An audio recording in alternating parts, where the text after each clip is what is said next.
எபேசியர் அதிகாரம் 4.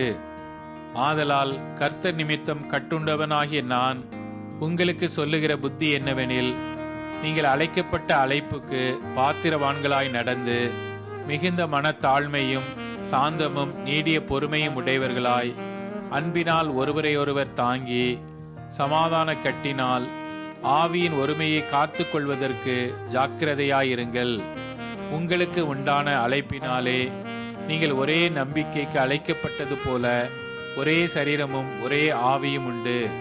ஒரே கர்த்தரும் ஒரே விசுவாசமும் ஒரே ஞானஸ்நானமும் எல்லாருக்கும் ஒரே தேவனும் பிதாவும் உண்டு. அவர் எல்லார் மேலும் எல்லாரோடும் உங்கள் எல்லாருக்குள்ளும் இருக்கிறவர். கிறிஸ்துவனுடைய ஈவின் அளவுக்கு தக்கதாக நம்மில் அவனவனுக்கு கிருபை அளிக்கப்பட்டிருக்கிறது. ஆதலால் அவர் உன்னதத்திற்கு ஏறி சிறைப்பட்டவர்களை சிறையாக்கி மனுஷர்களுக்கு வரங்களை அளித்தார் என்று சொல்லி இருக்கிறார். ஏறினார் என்பதினாலே அவர் அதற்கு முன்னே பூமியின் தாழ்விடங்களில் இறங்கினார் என்று விளங்குகிறதல்லவா?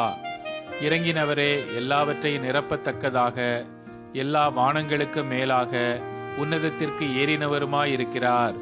மேலும் நாம் அனைவரும் தேவனுடைய குமாரனை பற்றும் விசுவாசத்திலும் அறிவிலும் ஒருமைப்பட்டவர்களாகி கிறிஸ்துவனுடைய நிறைவான வளர்ச்சியின் அளவுக்கு தக்க பூரண புருஷராகும் வரைக்கும் பரிசுத்தவான்கள் சீர்பொருந்தும் பொருட்டு சுவிசேஷ ஊழியத்தின் வேலைக்காகவும் கிறிஸ்துவின் சரீரமாகிய சபையானது பக்தி விருத்தி அடைவதற்காகவும் அவர் சிலரை அப்போஸ்தலராகவும் சிலரை தீர்க்க தரிசிகளாகவும் சிலரை சுவிசேஷகராகவும் சிலரை மேய்ப்பராகவும் போதகராகவும் ஏற்படுத்தினார்.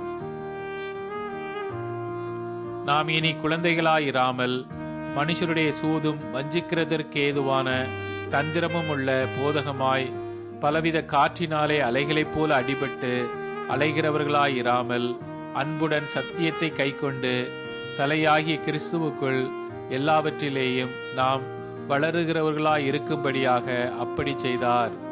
அவராலே சரீரம் முழுவதும் அதற்கு உதவியாயிருக்கிற சகல கணுக்களினாலும் இசைவாய் கட்டி இணைக்கப்பட்டு ஒவ்வொரு அவயமும் தன் தன் அளவுக்கு தக்கதாய் கிரியை செய்கிறபடியே அது அன்பினாலே தனக்கு பக்தி விருத்தி உண்டாக்குகிறதற்கு ஏதுவாக சரீர வளர்ச்சியை உண்டாக்குகிறது.